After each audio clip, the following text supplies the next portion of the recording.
toma a tua cama e anda. E naquele exato momento, o homem ficou são. Tomou a sua cama e partiu. E aquele dia era sábado. Feche os teus olhos, deixa a Bíblia ler. Vamos orar. Vamos clamar ao Senhor nesta hora. Eu creio que Deus tem milagres para nós nesta noite. Eu creio que Deus vai mudar a nossa vida, a nossa história. Vamos orar, Pai de toda graça. Deus, a tua palavra é a verdade. Deus nos dá autoridade nesta palavra, nesta noite. Como temos visto o Senhor agir no meio de nós, em nós e através de nós. Nesta noite, Deus, teu povo está aqui para ser alimentado pelo pão vivo que desceu do céu. Eu creio, Deus, que há um Espírito do Senhor liberado neste lugar. Eu creio que o teu Espírito, Deus, já tem operado em nossas vidas. Há uma expectativa, Deus, no nosso coração pelo que o Senhor vai fazer. E nesta noite cremos que o Senhor tem liberdade, através do teu Espírito Santo, para tocar, Deus, aquilo que está escondido em nós. Que o Senhor traga, Deus, o bálsamo, a cura sobre muitas vidas aqui. Que haja libertação, que haja, Deus, comprometimento.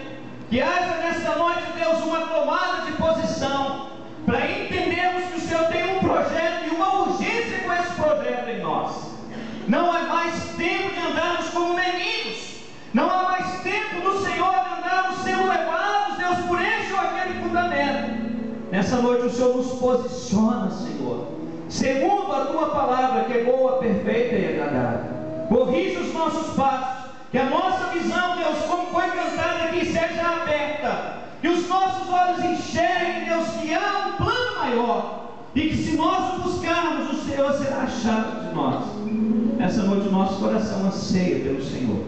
Fala conosco segundo a tua palavra. É o que nós pedimos em nome de Jesus. Amém e amém. Amém? Amém. Aleluia. Daqui a pouco a Bruna não, o varão de guerra vai colocar ali alguns slides. E eu quero que você pense comigo nesse texto. Esse texto já foi pregado. Pelo menos umas 100 vezes eu vi esse texto. E ouvi esse texto. Marcela perguntava quando foi o meu batismo. Eu lembrei que é 29/2/1982. Se você é bom de conta, você sabe que eu vou fazer 31 anos de batizados esse ano. Né? Não fui batizado quando criança, não tenho 31 anos. Quem dera tivesse. Mas há 30 anos no ministério eu tenho ouvido essa mensagem. E quando Deus me colocou esse texto para falar, eu fui levado pelo Espírito Santo na visão que nós tivemos daquele lugar. Esse texto começa a contar, e você com a Bíblia aberta que está, se não está em desobediência, então abre. Se você fechou, você está em desobediência. Eu não mandei você fechar a Bíblia, mandei você fechar os olhos. Então, espírito de desobediência, vai embora deste lugar em nome de Jesus. Abra a palavra. Eu quero que você pense comigo, seja levado pelo Espírito Santo na mesma visão que nós tivemos neste lugar. A palavra de Deus começa a dizer que Jesus está no começo do seu ministério. É muito provável que você também tenha esse pensamento. Jesus havia realizado há poucos capítulos antes o primeiro dos milagres dele, em Caná de Galileia. Depois saiu de Caná de Galileia, Jesus confronta uma mulher. No capítulo 4, Jesus confronta uma mulher que estava vivendo uma vida pecaminosa, uma vida em que 5 maridos já haviam passado na história da vida daquela mulher. Jesus confronta aquela mulher no poço de Sicar, e dali Jesus volta a Caná da Galileia para curar, fazer o segundo dos milagres dele, do ministério dele. Jesus vai lá e cura o filho de um oficial de Herodes. Depois a palavra de Deus começa a narrar no verso de número 1 do capítulo 5, você está comigo aí. Começa a dizer que depois destas coisas, é por isso que João vai dizer, depois disso que aconteceu, depois do que Jesus realizou, em Sicar, em Caná, na Judeia, na Galileia, Jesus vai a Jerusalém. Até algum tempo atrás eu achava que Jesus só havia passado por Jerusalém quando da sua morte. Não. Era costume de Jesus ir a Jerusalém. Muitas foram as vezes que Jesus esteve em Jerusalém. Muitas foram as vezes que Jesus pregou em Jerusalém. Muitas foram as vezes que Jesus esteve no templo, assim como eu estou nessa noite, trazendo a palavra, ensinando, corrigindo a rota das pessoas. E a palavra agora no texto diz que ele sobe, mas por ocasião de uma festa. Havia uma festividade, havia algo para Jesus estar em Jerusalém. A Bíblia declara que há 7 festas bíblicas. Você pode até discordar comigo dizendo, pastor, são 7 festas judaicas. Então, meu irmão, infelizmente você precisa ler a Bíblia. A festa nunca era judaica, a festa era bíblica. Jesus vai a uma dessas festas. Das 7 festas judaicas, bíblicas, não judaicas, mas bíblicas, 3 eram as mais importantes, que todo varão, homem, deveria subir pelo menos uma das festas, todo ano em Jerusalém para adorar. A primeira das festas, e é provavelmente a festa que o capítulo 5 vai narrar, era a festa do Pessah, ou a Páscoa como nós conhecemos aqui. Havia uma segunda importante festa, que era a festa do Shavuot, ou Shavuot, que era a festa do Pentecostes. E havia uma terceira e importante festa, que era a festa do Sukkot, ou a festa dos tabernáculos. Provavelmente no capítulo 5 está dizendo que Jesus sobe a Jerusalém por ocasião da festa da Páscoa, da libertação do cativeiro. E provavelmente eu entendo que seja essa, porque num pano de fundo, ou num cenário profético, verdadeiramente aquele homem que estava ali, ele precisava sair do cativeiro. Eu quero pensar com vocês aqui nesta noite sobre esse tanque chamado Betesda. E o Espírito Santo nos revela que o tema dessa noite é inundados pela graça. Aleluia. Fala para o irmão que está do seu lado. Você precisa ser inundado pela graça. Pela graça. Tem gente querendo fazer isso aí? Glória. Diga glória a Deus. Diga graça do Senhor. Venha sobre mim e inunde o meu ser para a glória do teu nome. Somente quem crê no que falou, levante a mãozinha e aplauda o Senhor aí em nome de Jesus. Glória a Deus. O cenário desse milagre é o tanque de Betesda. Tanque de Betesda era um lugar incomum. No hebraico, o termo Betesda, você já deve ter ouvido falar, é casa da misericórdia. Numa versão mais profunda ainda, alguns historiadores definem aquele lugar como casa da graça, porque a palavra misericórdia, resto de Bechalão que eu falei aqui, tem a ver com misericórdia, com graça, com caris no grego, que é a graça do Senhor repartida. Mas o Espírito Santo nos levou também para uma revelação ainda maior do que casa de misericórdia, maior do que casa da graça. É o Betesda, é também chamado no hebraico como lugar do derramar, lugar onde Deus derrama do seu poder. Ou então Betesda pode ser chamado também lugar do derramamento. A Bíblia está dizendo que Jesus vai por ocasião da festa de Páscoa a esse lugar. E para chegar naquele lugar, quero que você coloque a imagem. Para chegar no tanque de Betesda, Jesus teve que passar por estas portas. Quais são estas portas? A porta das ovelhas. Está no texto aí. Por isso que eu falei que você abrir a Bíblia. A Bíblia vai dizer que Jesus passa não por esta, porque esta é a restaurada porta das ovelhas. No capítulo 5, João vai dizer que junto à porta das ovelhas, em Jerusalém, havia um tanque, um poço, uma piscina, chamado Betesda. A palavra de Deus diz que junto a esta porta havia um poço chamado Betesda em hebraico. Jesus passa por esse lugar, não por esta. Por que não por esta? Porque esta porta é restaurada. Se você tem uma visão de águia, você vai ver que há figuras ilustradas por cima da porta. A porta hoje, retomada e reformada e restaurada pelos mamelucos no século XVI depois de Cristo, foi trocado o nome Porta das Ovelhas. e agora essa porta em Jerusalém, quando você passar por ela, já não é mais chamada porta das ovelhas. Essa porta agora é a porta dos leõezinhos. Alguma semelhança? A Bíblia diz que quando Jesus esteve entre nós, ele veio como? Como? Cordeiro. Mas um dia ele virá como? Leão. Aleluia. Sem querer, os restauradores otomanos, quando eles vão restaurar a porta das ovelhas, eles não dão nome à porta das ovelhas. Na Jesuicidência do plano de Deus, eles colocam o nome dessa porta como porta dos leões, porque aquele que entrou humilhado por aquela porta como cordeiro, há de entrar por ela ressurreto, glorificado e exaltado, junto com a igreja do Senhor. E se a igreja do Senhor tem certeza que vai nesse lugar, com voz profética, diga amém em nome de Jesus. Proféticos, não é, Marcelo? Profético. Mas a palavra de Deus diz que havia há um tanque por trás dessas portas. Pode mudar. Leõezinhos ali bem destacados, pode mudar. A porta entra. Havia naquele lugar um tanque chamado Betesda. Também havia naquele lugar, porque quando Jesus faz as coisas, nunca faz segundo a sua vontade, ele faz segundo a orientação do Pai. A Bíblia vai dizer que também no tanque de Betesda, ou junto ao tanque de Betesda, havia um templo de Serafes. Serafes, para quem fez escola bíblica dominical comigo, nas 7 cartas da Ásia, a Bíblia vai dizer que havia uma igreja onde havia uma evidência de cura.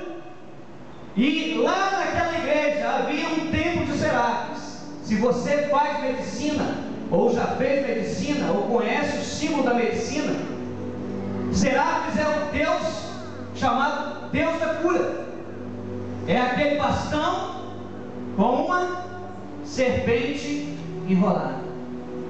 Junto ao tanque de Betesda havia esse templo, o templo de Serafes. Você vai ver que aqui, 3 depois de Cristo, o calendário que nós contamos, ele dá ao nascimento de Jesus. Então, o templo de Jesus, aquele templo estava erguido junto ao templo, ao tanque de Betesda. Pode virar. Esse é o famoso tanque de Betesda. Já não tem água mais. E eu vou ministrar sobre isso. Por que não? Por que ele não está funcionando? Por que ele está desse jeito? Pode ir colocando as imagens. Esse é o templo, aliás, o templo de Serafes. Pode virar. Ruínas do templo. Aqui sim, o tanque de Betesda. Pode mudar. Talvez até você veja essas imagens, você achava que o tanque de Betesda fosse algo como um batistério.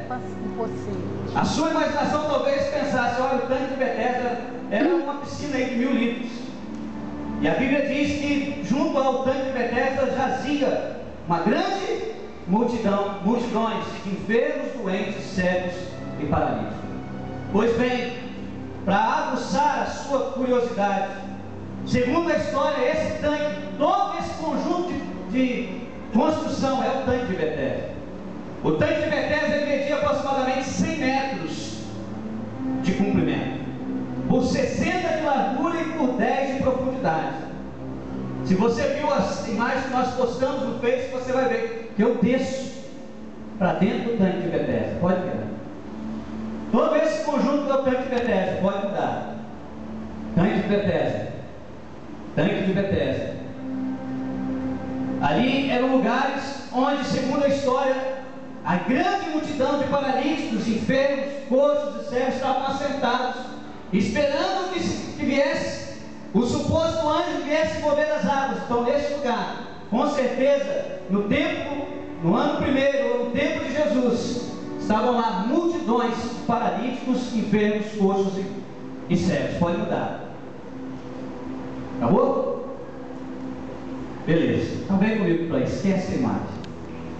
Eu quero pensar com vocês o seguinte: nesse lugar chamado Betesda, e o texto da palavra de Deus diz no Evangelho de João, capítulo 5, vai dizer que nesse cenário, nessa piscina de 100 metros por 60 e por 10 de profundidade, um dia Jesus entra naquele lugar. E quando o Espírito Santo começa a ministrar no meu coração, João não vai dizer no capítulo 5, verso 4, se você está com a Bíblia aberta, João não vai dizer que ele acreditava verdadeiramente que havia um anjo que de quando em quando descia. Pelo contrário, há, segundo registros históricos, fundamento da palavra, que isso era apenas um mito, apenas uma cultura, uma mitologia judaica. Aquele poço de Betesda, na verdade, não era o lugar onde os paralíticos, cegos, coxos e mancos precisavam se ajuntar.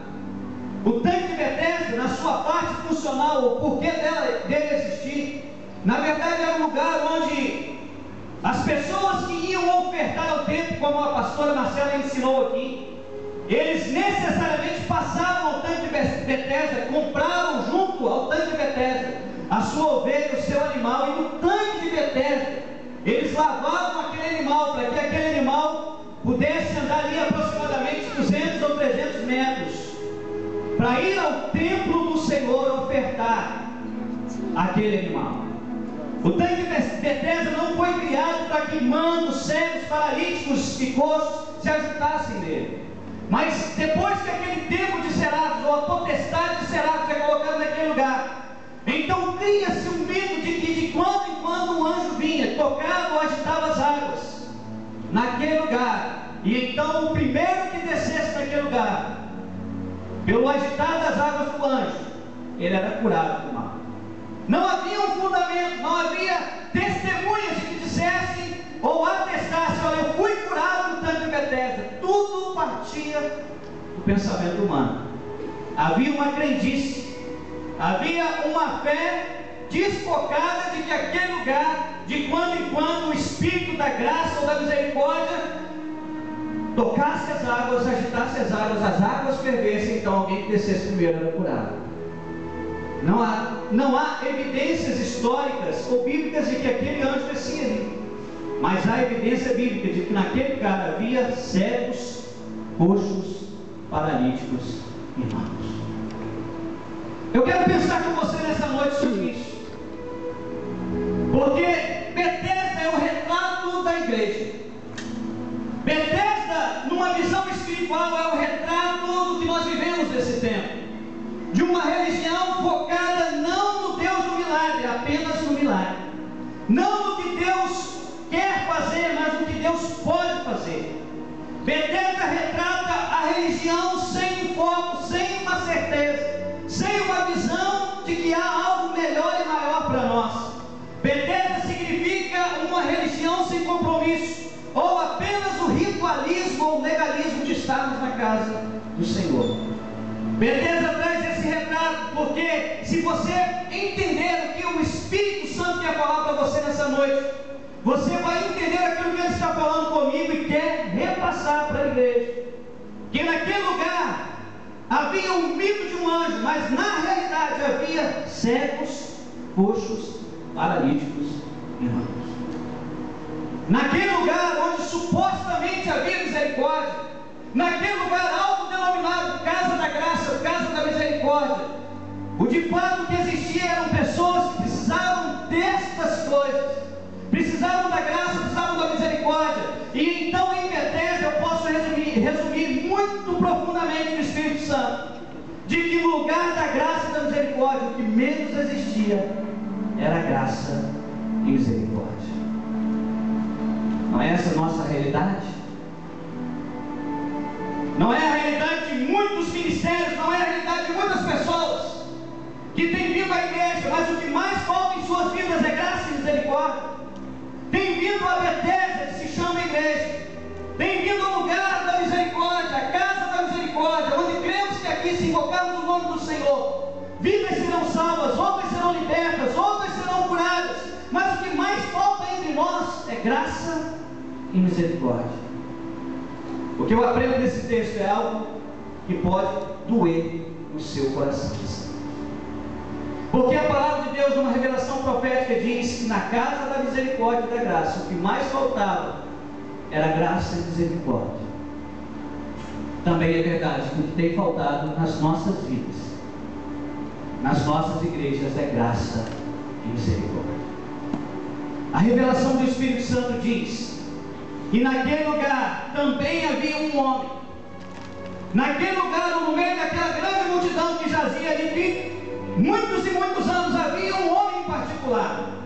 E João começa agora a tirar o foco daqueles cegos, paralíticos, coxos e mancos. E o seu foco, a partir do verso de número 5, começa a tratar a história da vida de um homem. E a Bíblia vai dizer no verso de número 5, deste capítulo 5, que nós estamos trazendo como revelação, que naquele lugar de multidões de enfermos, doentes, cegos e coxos, também estava ali um homem, 38 anos. Quantos anos? Quantos anos? 38.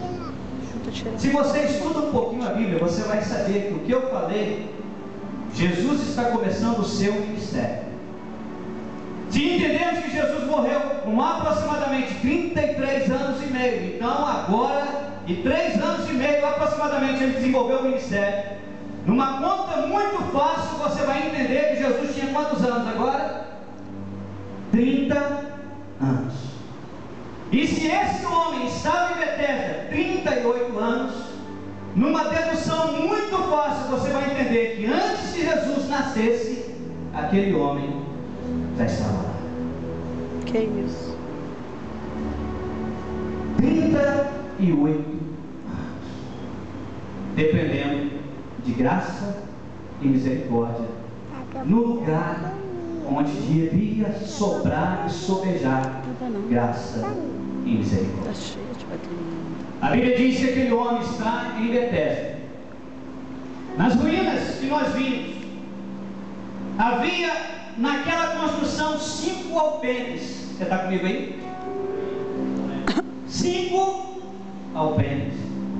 O que é um alpene? Se você é um arquiteto, você vai me dizer, vai me responder rapidinho.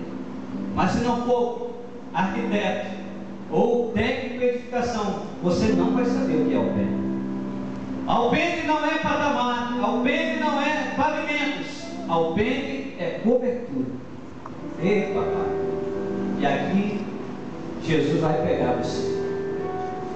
A Bíblia vai dizer que naquele lugar onde jazia paralíticos, enfermos e doentes e mancos, havia 5 coberturas. Quantas? 5 o quê? Coberturas. Havia 5 coberturas naquele lugar. Talvez fora colocado ali para abrigar a grande multidão de cegos, coxos, paralíticos e mancos. E no contexto geral, uma visão espiritual, a Bíblia vai dizer que naquele lugar havia paralíticos. Quantas são as pessoas que estão abrigadas dentro da Betesda, mas ainda estão paralisadas? Quantas são as pessoas que vêm para a Betesda, vêm para a igreja, vêm para a religião, buscando a cura da sua alma, buscando o rompimento da sua vida, mas ainda se encontram paralisados? Eu não sei se 38 anos já tem ouvido mensagens. Eu vou daqui a 8 anos chegar a esse ponto. Eu não sei se durante 38 anos ouviu um sermão, ouviu um confrontamento, ouviu um enfrentamento, ouviu uma palavra de consolo, ouviu uma palavra de correção. Mas o fato diz que esse homem, 38 anos, à beira do lugar da cura, mas ainda não havia sido curado. Numa visão espiritual vai dizer que havia naquele lugar também os coxos. O que é um coxo? É um manco. Um manco é alguém que não consegue acertar a rota. Ele não consegue andar endireitado. O manco, ele manqueja. É a função do manco manquejar. E numa visão espiritual, quantas pessoas têm vindo à igreja, ouvido de Jesus, sabendo o caminho, sabe que tem que andar no caminho, mas se desviam do caminho com facilidade. Eu não quero aqui, pelo contrário, quero dizer que a igreja ore pelas famílias que estão enlutadas em Santa Maria, lá no Rio Grande do Sul. Mas será que no meio de 233 mortos não tinha lá pelo menos um desviado? Será que não tinha lá no meio dos 233 um filho de crente que participou igual você está participando de um culto nessa noite, ouviu falar do caminho, mas por ser um manco espiritual se desviou dele? Eu não quero que você diga, está lá, tinha que morrer mesmo porque está no inferno. Pelo contrário, meu irmão, a mensagem nessa noite não é isso. A mensagem é graça e misericórdia. Glória a Deus. Debaixo daquela cobertura, debaixo dos 5 Alperes havia também cegos. O cego é aquele que precisa de alguém para guiar. Se ele não tiver alguém, ele vai ter uma muleta ou uma bengala, porque cego sozinho não consegue chegar a lugar nenhum. Tem muita gente dentro da igreja, da Betesda, que é a igreja, dentro da religião, mas não consegue acertar o alvo. 38 anos fazendo as mesmas coisas e 38 anos colhendo os mesmos resultados. A Bíblia vai dizer que dentro da Betesda, debaixo da cobertura de Betesda, havia também os enfermos. O que mais temos na igreja são crentes doentes. Doentes da alma. Doentes que vivem numa expectativa de que esse ano ou aquele vai ser melhor. Pastor, pode acreditar que nesse ano eu vou romper. Pastor, pode acreditar que nesse ano o senhor pode colocar qualquer coisa nas minhas mãos que eu vou fazer. Mas a primeira palavra contrária fica doente na alma. A primeira porta fechada fica doente na alma.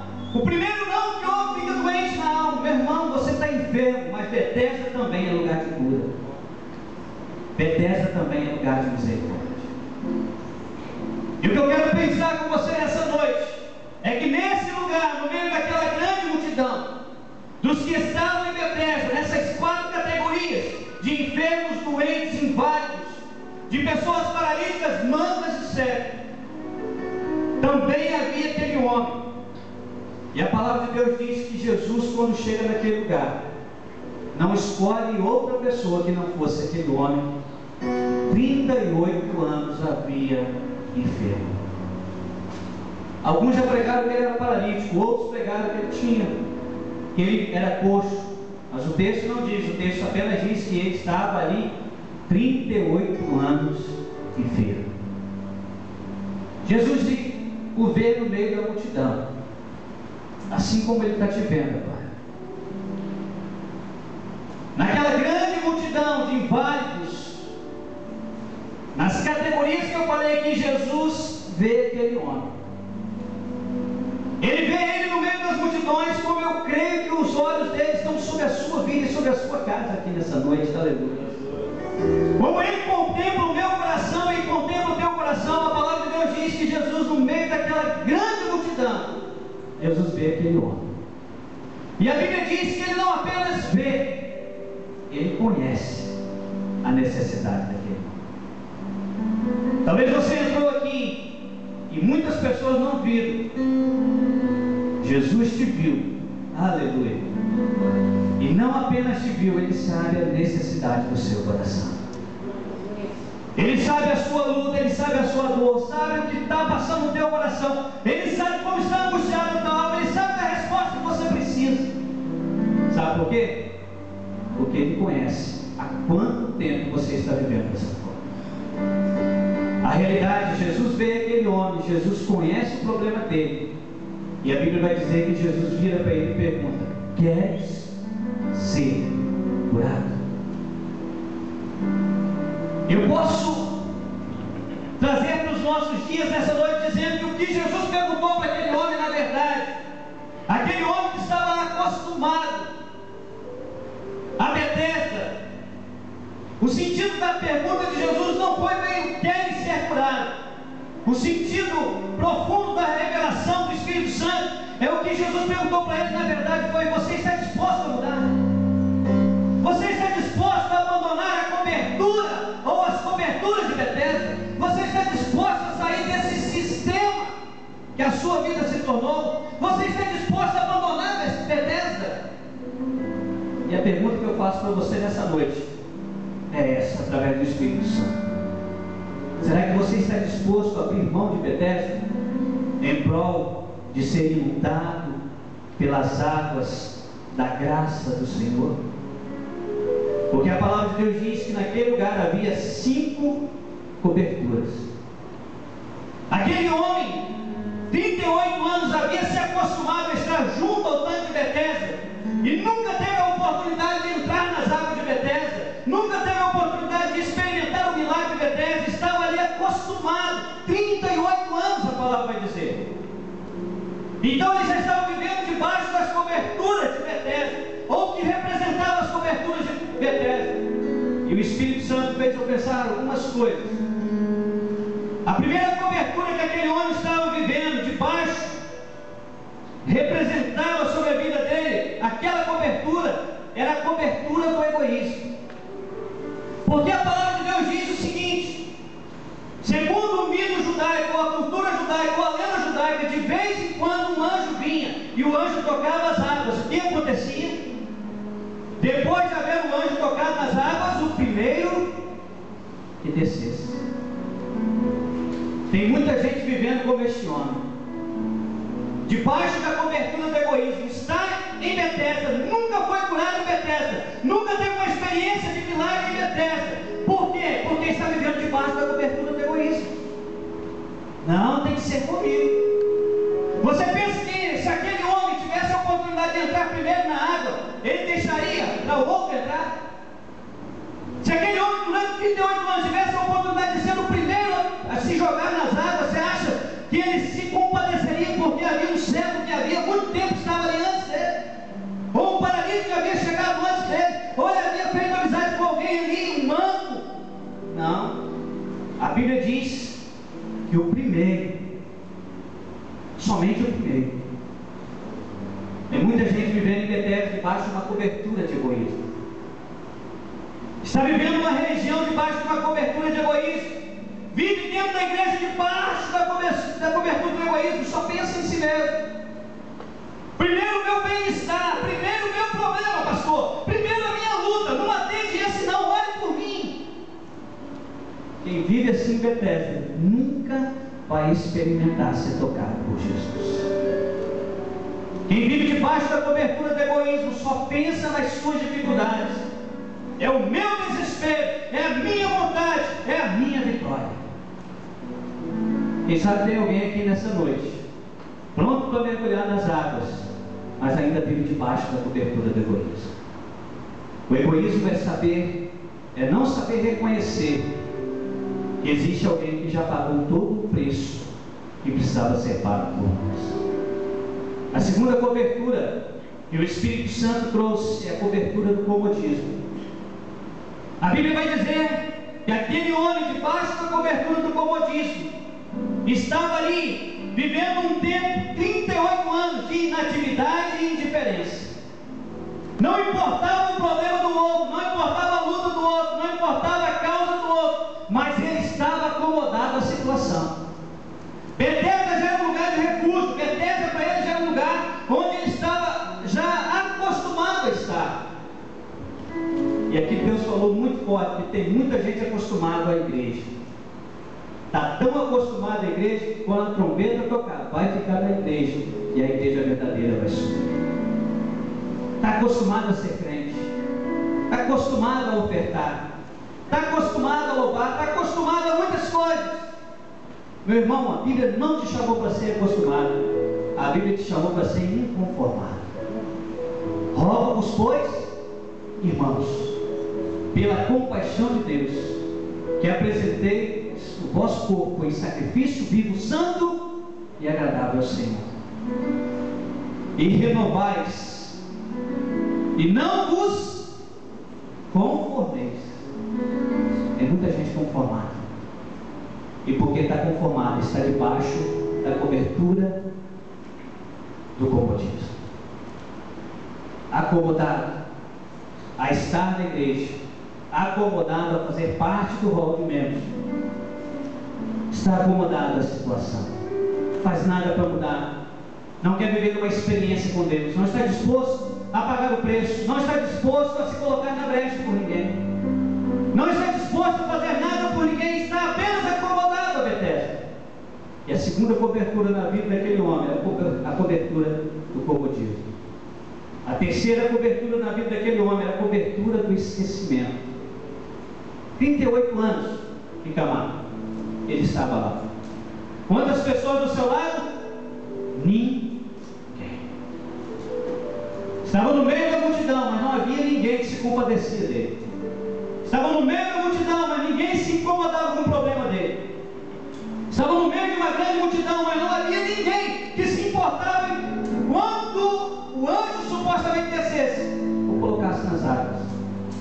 Deus fala que tem muita gente se achando esquecida.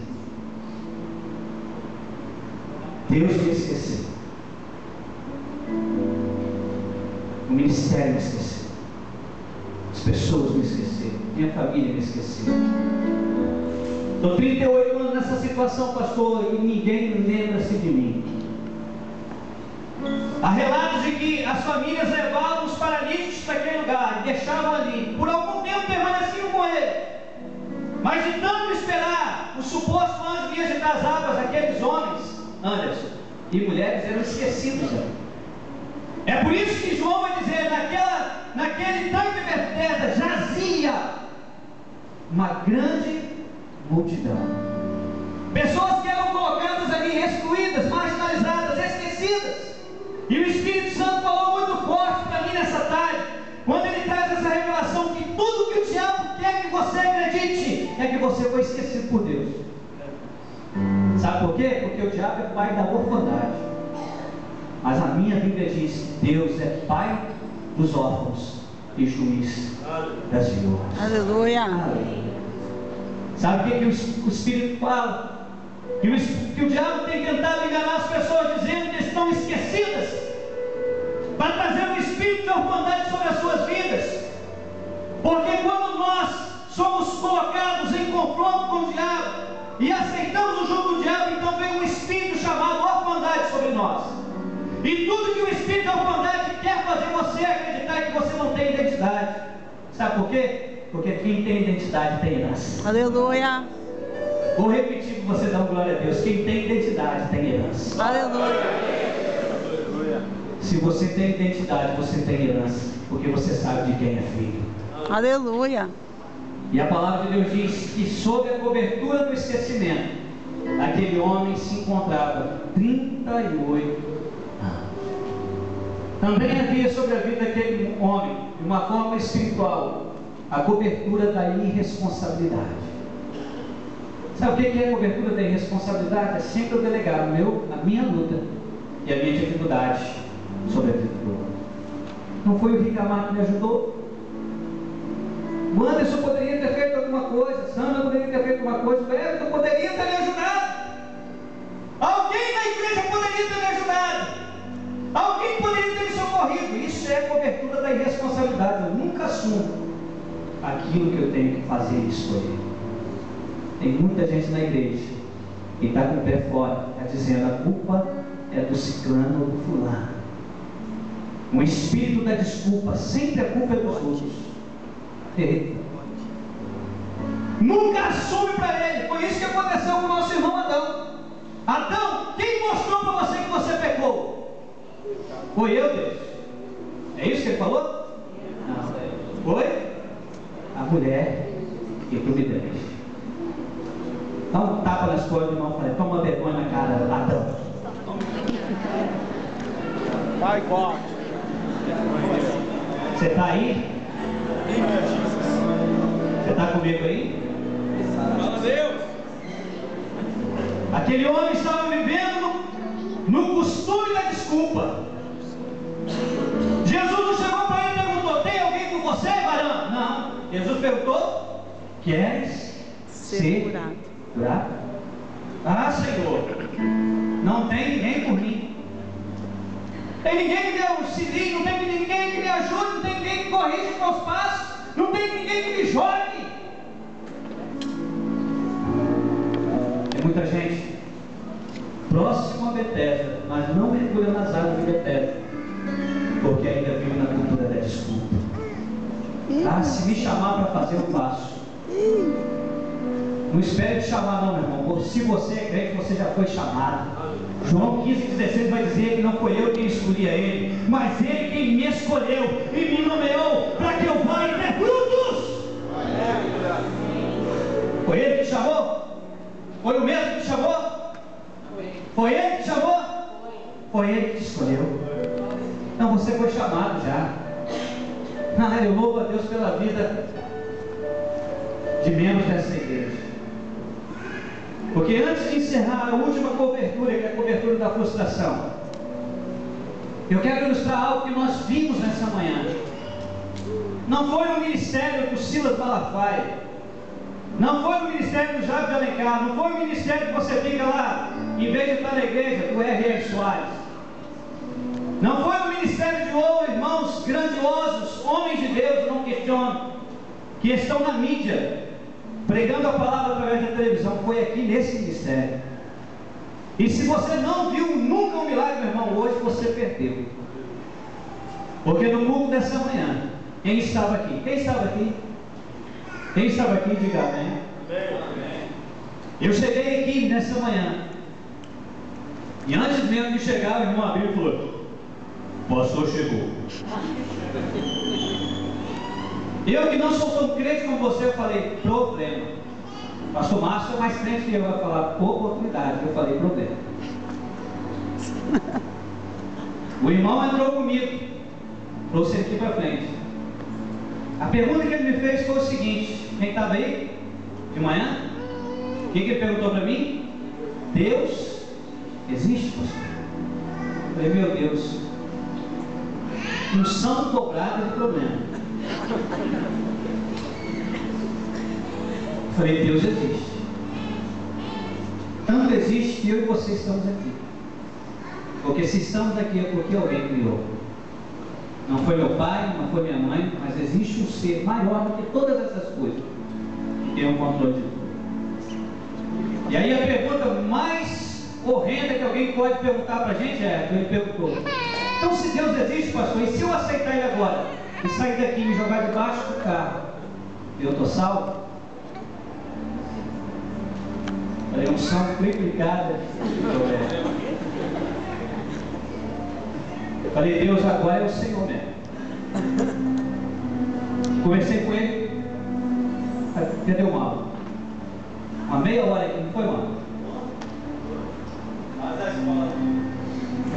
E aí ele falou comigo: pastor, essa é a minha situação. Durante 30 e poucos anos eu fui escravo do diabo. Eu tocava tambor no terreiro de macumba. Eu recebia todo o espírito. Falei: meu Deus, o pastor Márcio, que já viveu essa experiência, não está aqui, traz ele, Senhor. Eu fui cavalo do diabo. Eu amarrava e costurava boca de sapo e prejudicava famílias. Durante 30 e poucos anos, o diabo me usou dessa forma. Eu renunciei tudo isso na Bahia, lá na Bahia, Léo. E vim para Cachoeiro. Vim logo para Pacotuba. Quem tem discernimento espiritual sabe o que eu estou falando. Tentando mudar a minha sorte. E hoje eu estou aqui. Não sei por que Deus me trouxe a esse lugar. Aliás, ele nem falou Deus. Ele falou: não sei nem por que eu estou aqui. Não sei nem por que eu vim para cá. Mas eu vim para perguntar ao Senhor se Deus existe. Se Ele existe, eu quero que Ele prove que é Deus na minha vida. Eu falei: então é agora, meu irmão. Conversamos mais um pouco, ele contou a história. Foi prometido que ele voltasse para lá, porque ele está aqui o tempo que ficou. O Anderson orou por ele. Cadê o Reginaldo? Oraram por ele. Eu falei: Senhor, o Senhor vai fazer um milagre nesse lugar. O Senhor vai provar para ele que é Deus. Ele falou que foi prometido a ele que levaria uma mudança dele lá para Minas, para de volta para o lar da esposa dele, onde a esposa dele mora, porque lá tinha emprego, aqui ele estava desempregado, 3 meses de aluguel atrasado, água, luz. E a vontade dele, o Espírito que trouxe ele naquele lugar, não foi o Espírito Santo do Senhor, não, irmão. O Espírito que trouxe ele para sentar ali, do lado onde a Marcela está, foi o Espírito da morte, o anjo da morte, trouxe para afrontar a igreja do Senhor.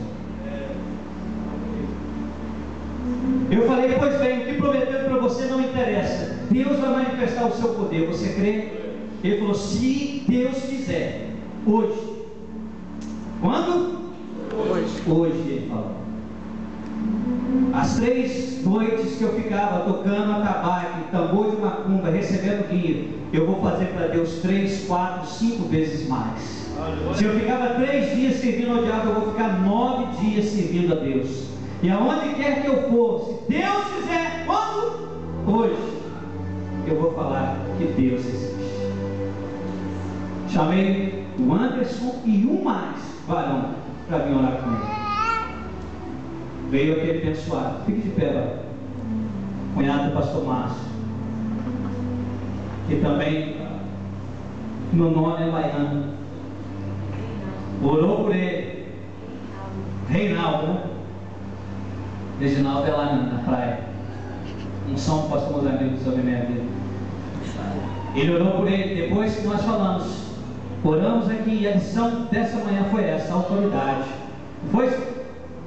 A autoridade exercida. Nós ministramos ao espírito da morte que deixasse aquele homem. Nós ministramos prova de luto por vestes de louvor. Nós ministramos que Deus abriria as portas. E antes mesmo de sair daqui eu falei: se alguém aqui souber de uma ajuda que possa dar para esse moço, eu não terminei nem a frase, aquele varão levantou: pastor, eu vou levar a mudança desse homem. E Deus provou para aquele homem, para o Carlos, que ele existe. Eu estava copiando essa mensagem de Deus. Ele me liga 4:pouca da tarde, a Marcela nem sabe. Ele falou: pastor, eu liguei para minha esposa lá em Minas e falei para ela que Deus existe. Aleluia! Você sabe o que aconteceu lá em Minas Gerais? Aquela família foi salva pelo Senhor. E Josué de 4:15 se cumpriu na vida daquele homem. Na hora de falar isso, ele falou: pastor, mesmo não conhecendo a Bíblia, eu e a minha casa hoje servimos ao Senhor. E aonde quer que eu for, eu vou falar: Deus existe. Sabe o que aquele homem era, meu irmão? Era um paralítico do tanque de Betesda. Feche os seus olhos. Aquele homem era um paralítico do tanque de Betesda. Ele poderia ter batido nas portas de qualquer igreja. Talvez você está pensando: pastor, onde ele mora aqui no Caiçara? Não, ele não mora no Caiçara, ele mora em Pacotuba. Irmão, não precisa pensar muito não, que qualquer ônibus que eu pegar em Pacotuba é muito mais fácil eu achar uma igreja no centro da cidade do que a igreja do Ponto da Vida. Pensa comigo. Por que é que eu vou descer ali e vou subir um morro para procurar a igreja, sendo lá na Beira Rio tem pelo menos 5 ou 6 igrejas? Ah, não é Deus. É Deus.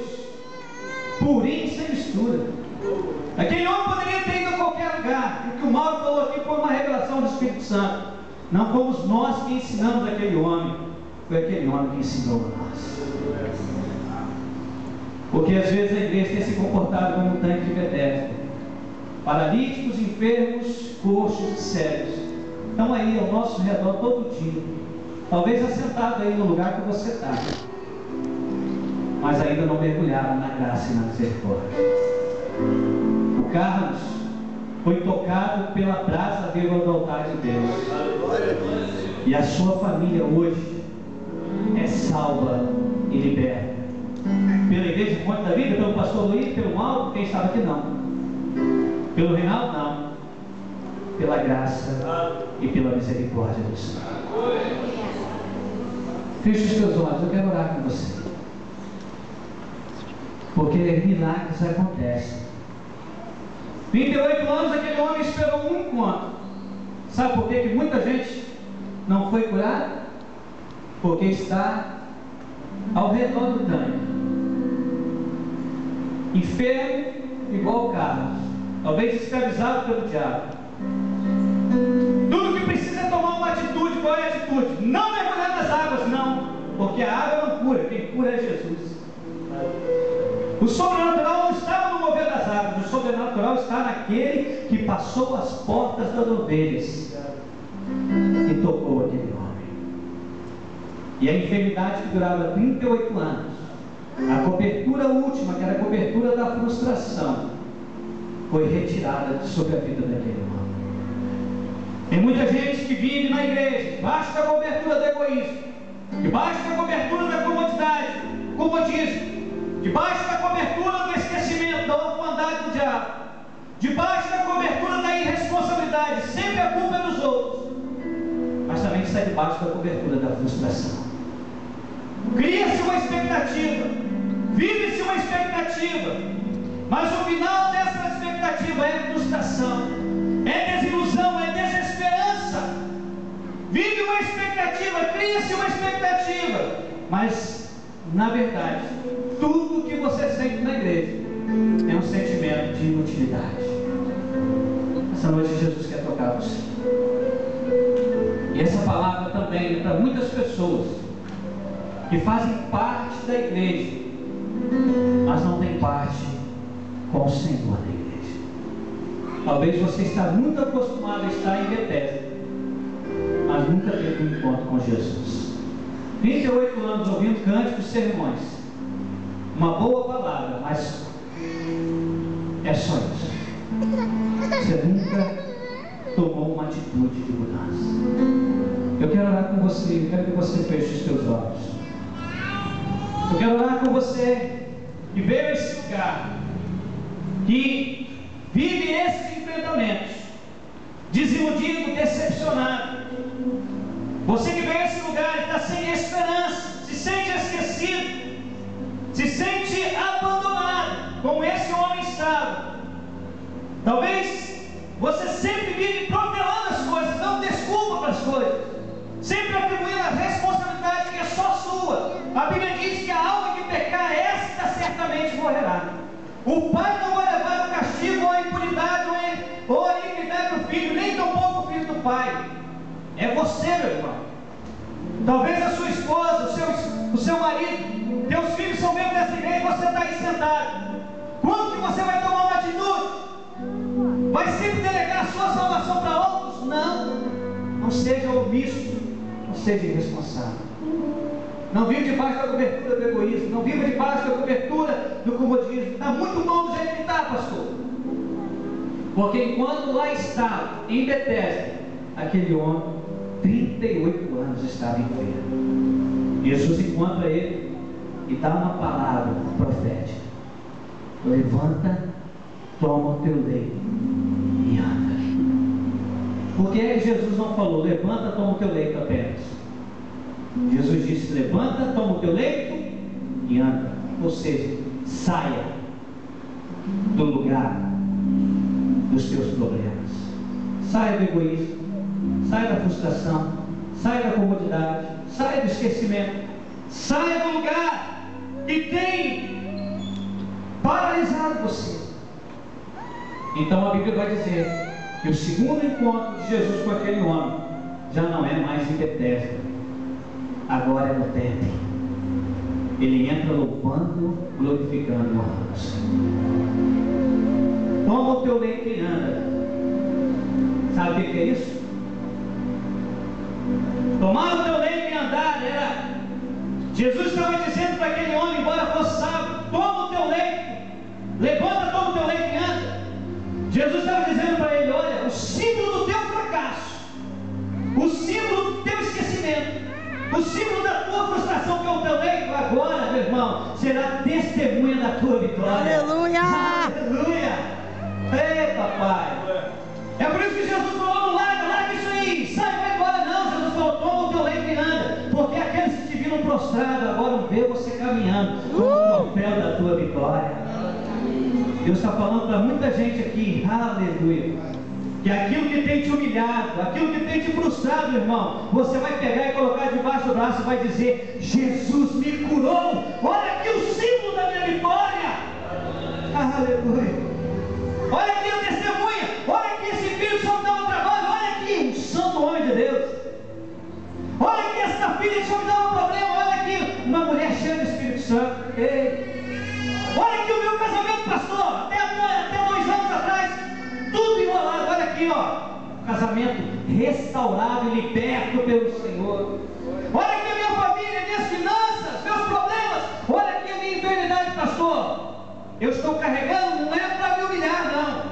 Eu estou carregando é para que eles vejam, aqueles que estão em Betesda, mancos, cegos, coxos e paralíticos, vejam que Jesus falou comigo, deu uma palavra profética, eu estou liberto, lavado e remido pelo sangue do Cordeiro.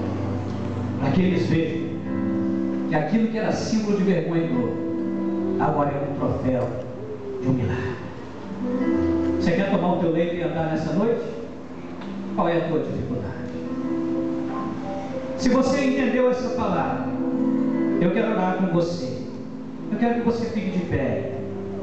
Eu quero orar com você. Porque muitas vezes nós não somos curados, porque ainda teimamos em ficar no lugar que nos aprisiona. Aquele homem não desceu as águas. Aquele homem não precisou mergulhar no tanque. Sabe por quê?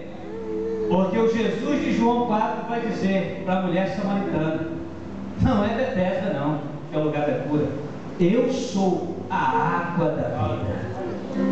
Aquele que beber da água que eu lhe der, dentro do seu ventre saltará uma fonte como que salta para a vida eterna.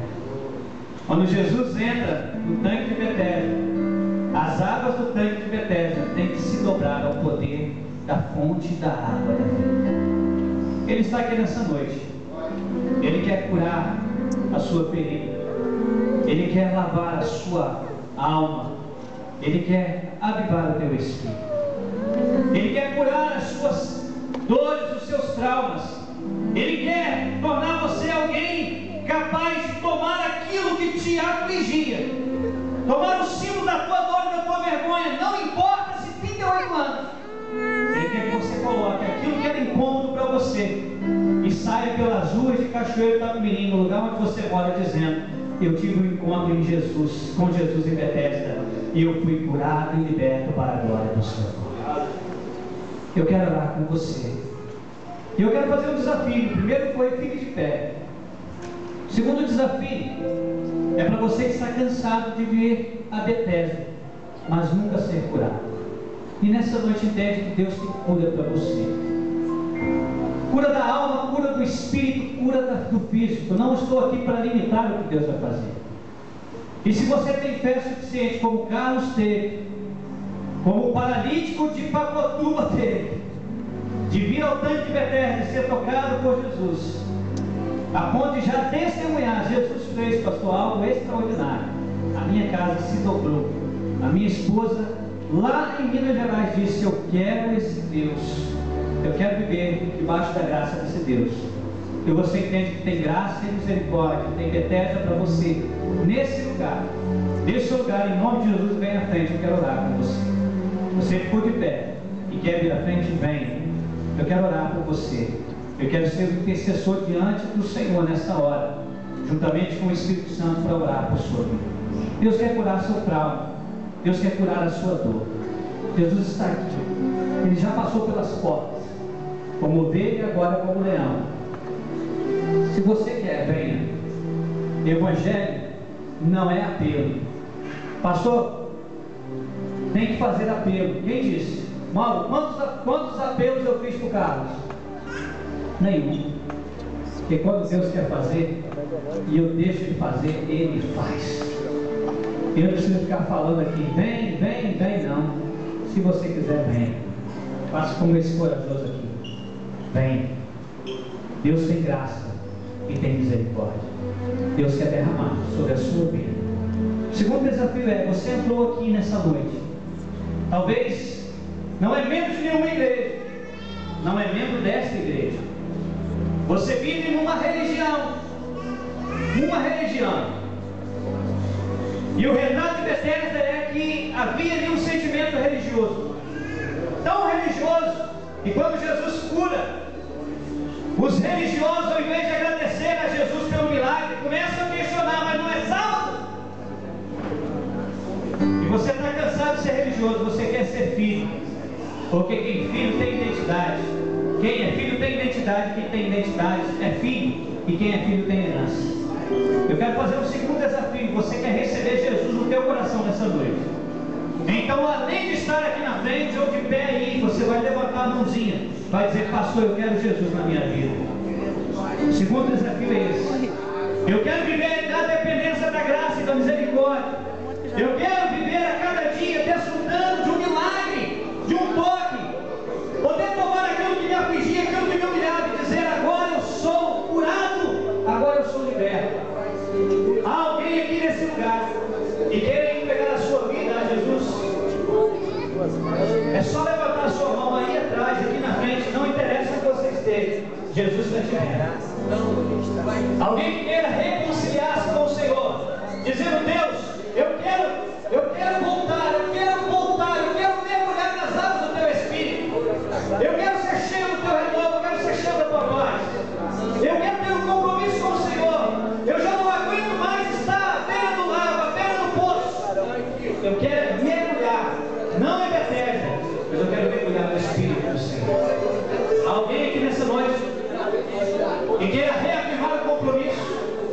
O desafio é aqueles que queiram aceitar Jesus como seu único sustento e Salvador, e aqueles que queiram reafirmar o compromisso de salvação. Se você quer, levante uma de suas mãos, que eu quero convidar você. Aleluia. Você que levantou as mãos aí, vem aqui à frente, eu quero orar por você. Quero orar por sua vida. Quero orar por você. Deus está trabalhando, meu irmão. Deus está trabalhando.